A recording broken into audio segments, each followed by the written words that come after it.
The rain hammered against the windows of the Docks venue, but inside, the heat from 3,000 bodies pressed together created a sauna-like atmosphere that fogged the air with sweat and anticipation.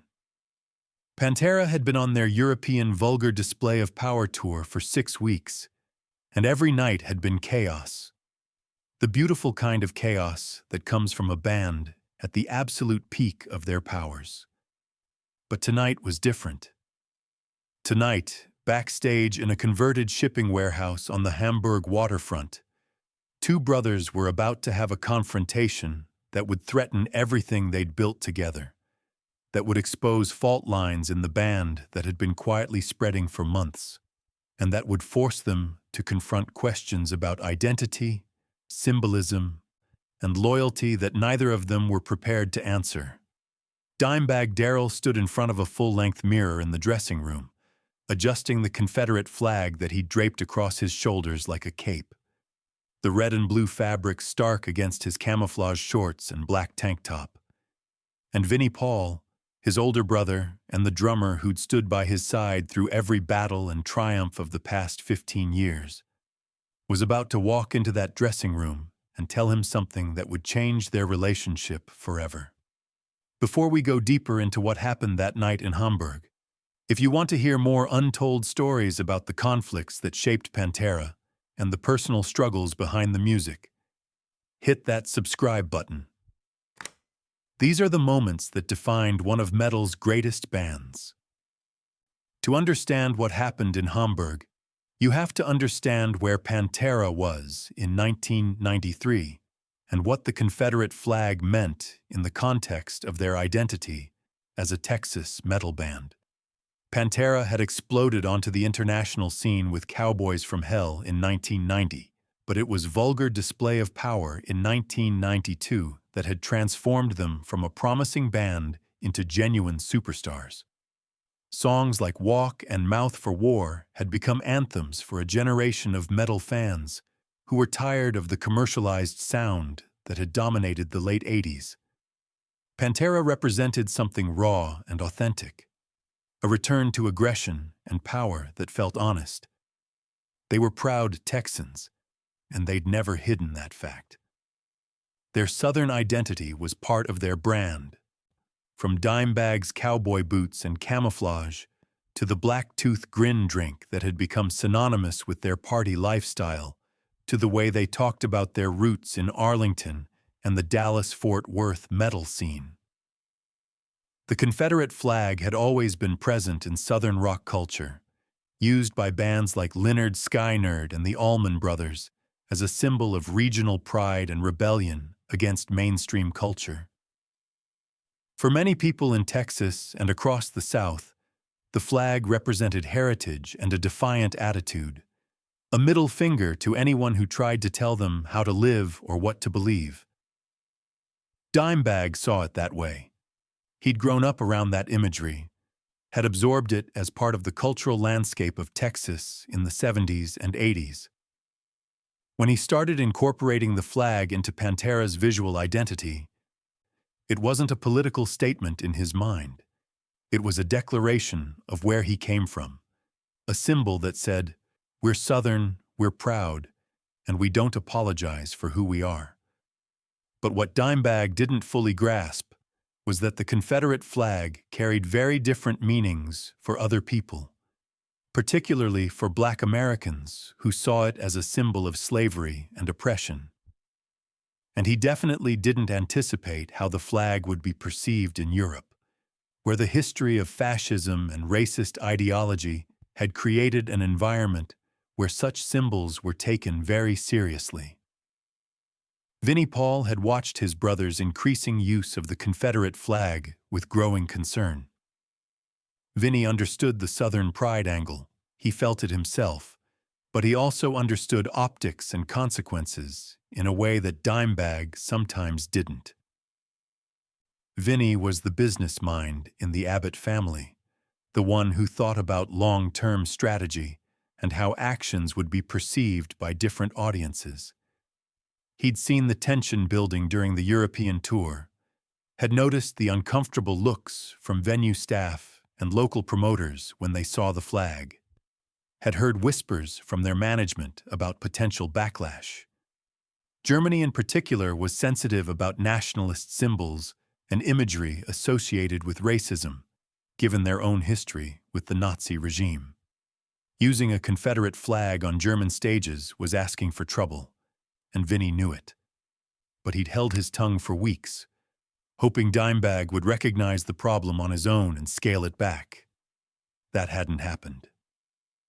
What neither brother knew as they prepared for the Hamburg show was that their manager had received a formal warning from the venue earlier that day, stating that if Confederate imagery appeared on stage, the show would be shut down immediately, and Pantera would be banned from performing in Germany again. The tension between the brothers had been building for the entire tour, but it wasn't just about the flag. The flag was a symptom of deeper issues that had been festering in Pantera for months. Phil Anselmo, their vocalist, had become increasingly erratic and difficult to work with. His heroin addiction was spiraling out of control, and his behavior on and off stage was creating problems that the Abbott brothers were constantly having to manage. Phil would miss sound checks, show up late to performances, or worse, show up so high that his performance was compromised. The brothers had always been a united front, but the stress of dealing with Phil's addiction while maintaining the brutal touring schedule was creating cracks in their usually unbreakable bond. Dimebag tended to give Phil more slack, to defend his behavior and make excuses. Vinnie was less forgiving. He saw Phil's addiction as a betrayal of everything they'd worked for, a selfish indulgence that put the entire operation at risk. This fundamental disagreement about how to handle Phil created an underlying tension that colored every other conflict. When Vinnie criticized Dimebag's use of the Confederate flag, it wasn't just about the flag. It was about Dimebag making decisions that put the band at risk without considering the consequences. The same pattern he saw in how his brother defended Phil's destructive behavior. And when Dimebag pushed back against Vinnie's concerns, it was about feeling like his brother didn't trust his judgment, didn't respect his autonomy, was trying to control him the same way Vinnie tried to control the business side of the band. 30 minutes before showtime, Vinnie Paul walked into the dressing room and saw his brother standing there with the Confederate flag draped across his shoulders, and something inside him snapped. Vinnie didn't yell at first. He just stood in the doorway, arms crossed, staring at Dimebag with an expression that his brother had learned to recognize over the years, the look that said Vinnie had reached his limit. Dimebag saw his brother's face and immediately went on the defensive, his posture shifting, his jaw setting in that stubborn way that Vinnie knew meant an argument was coming. For a long moment, neither brother spoke. The sound of the opening band filtered through the walls, the bass frequencies vibrating through the concrete floor. Finally, Vinnie said, "You're not wearing that on stage tonight." Dimebag's response was immediate and defensive. He asked why not, pointing out that he'd been using the flag for weeks without problems, that it was part of their identity as a Southern band, that fans understood what it represented. Vinnie cut him off, his voice hard and controlled in the way it got when he was truly angry. He explained about the venue's warning, about the risk of getting banned from Germany, about how European audiences didn't share the American South's interpretation of the flag's meaning. He talked about the business implications, about the damage to their reputation, about the fact that they were supposed to be professionals who understood how to navigate different cultural contexts. Dimebag fired back that he was tired of people telling him what he could and couldn't do, that the flag represented his heritage and his right to express his identity, that if people were offended, that was their problem, not his. The argument escalated quickly, voices rising, both brothers saying things that cut deeper than the surface issue. Vinnie brought up Phil, accusing Dimebag of having the same blind spot about the flag that he had about their vocalist's drug problem, an inability to see how personal loyalty was clouding his judgment about what was good for the band. Dimebag threw back that Vinnie was trying to control everything, that he couldn't just be a drummer and a brother anymore. He had to manage and critique and judge every decision anyone else made. The personal attacks kept coming. Dimebag said Vinnie had become so focused on the business side of Pantera that he'd forgotten what made them special in the first place, the raw, authentic expression that couldn't be calculated or managed. Vinnie said Dimebag was so caught up in his party guy image and his need to be seen as a rebel that he'd lost sight of the bigger picture. What made the fight particularly brutal was that both brothers were partially right. Vinnie was correct that using the Confederate flag in Germany was reckless and could have serious consequences. Dimebag was correct that the flag had legitimate cultural meaning in their Southern context, and that constantly second-guessing their artistic choices to avoid offending anyone would compromise what made Pantera authentic. The problem was that neither brother could acknowledge the validity of the other's perspective, because the argument had stopped being about the flag and started being about control, trust, and the fundamental question of who got to make decisions about Pantera's identity. Rex Brown, Pantera's bassist, heard the shouting and came into the dressing room, trying to mediate, but Dimebag refused to back down, and Vinnie said that if Dimebag wore that flag on stage, Vinnie wouldn't play. It was an ultimatum, the kind that once spoken couldn't be taken back. Rex looked between the two brothers, recognizing that this had gone beyond a simple disagreement into something that threatened the band's ability to function. And then Phil Anselmo walked in, already high, and what he said next turned a bad situation into a complete disaster. Phil, in his drug-addled state, thought the whole argument was hilarious. He made jokes about the Confederate flag, mocking both brothers for caring so much about what he called a piece of cloth. He suggested they should embrace the controversy, that getting banned from Germany would be great publicity. His intervention was exactly the wrong approach at the wrong time. Vinnie, already furious, redirected his anger at Phil, bringing up all the frustrations he'd been holding back about the vocalist's addiction and unreliability. Phil, defensive and chemically impaired, lashed out in response, saying things about the Abbott brothers that crossed lines that shouldn't be crossed. The dressing room erupted into a full-scale band conflict. Dimebag and Vinnie, who moments before had been arguing with each other, now united in their fury at Phil for disrespecting them and for being too high to understand the seriousness of the situation. Phil doubled down on his criticisms, exposing resentments that he'd apparently been harboring for months. The fragile chemistry that had made Pantera work shattered in that moment. The tour manager burst in, saying they had 10 minutes until they were supposed to be on stage, asking if there was going to be a show or not.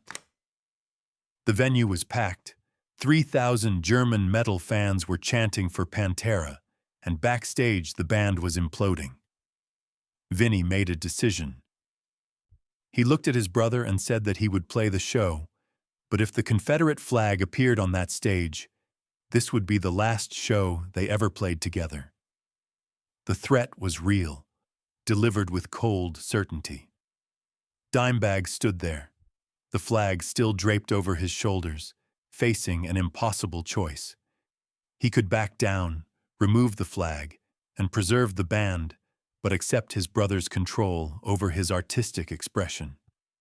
Or he could walk out on that stage with the flag and call Vinnie's bluff, risking everything they'd built together on a point of principle. The dressing room went silent, everyone waiting to see what Dimebag would do. Phil slumped in a corner, barely conscious. Rex stood with his hands raised in a placating gesture. Vinnie remained stone-faced, his arms crossed, not backing down from his ultimatum. Dimebag slowly pulled the Confederate flag from his shoulders and threw it on the floor. The gesture was angry, defiant, a statement that he was only complying under protest. He didn't say anything to Vinnie, just grabbed his Dean ML guitar and walked toward the stage entrance. Vinnie followed, and the band made their way through the backstage corridors in complete silence, the tension suffocating. When they hit the stage, the crowd erupted, 3,000 people screaming in anticipation. But what they got that night was something different. A performance powered not by the usual aggressive energy and camaraderie, but by rage and resentment. Dimebag played with a fury that bordered on reckless, his solos more aggressive than usual, his stage movements conveying anger rather than joy. Vinnie pounded the drums with an intensity that suggested he was working out his frustration through physical force. The audience, unaware of the backstage drama, sensed something was off, but couldn't quite identify what. The technical proficiency was there, but the chemistry that made Pantera special was absent. The band members barely looked at each other throughout the 90-minute set. There was no banter between songs, no jokes or interaction with the crowd. When the show ended, instead of the usual post-performance ritual of celebrating, the band members went their separate ways immediately. Dimebag and Vinnie didn't speak to each other for the rest of the night. The European tour continued for another 3 weeks, but the damage was done. Dimebag stopped using the Confederate flag entirely, but the resentment over being forced to back down lingered. His relationship with Vinnie remained strained, conversations limited to the bare minimum required to function as a band.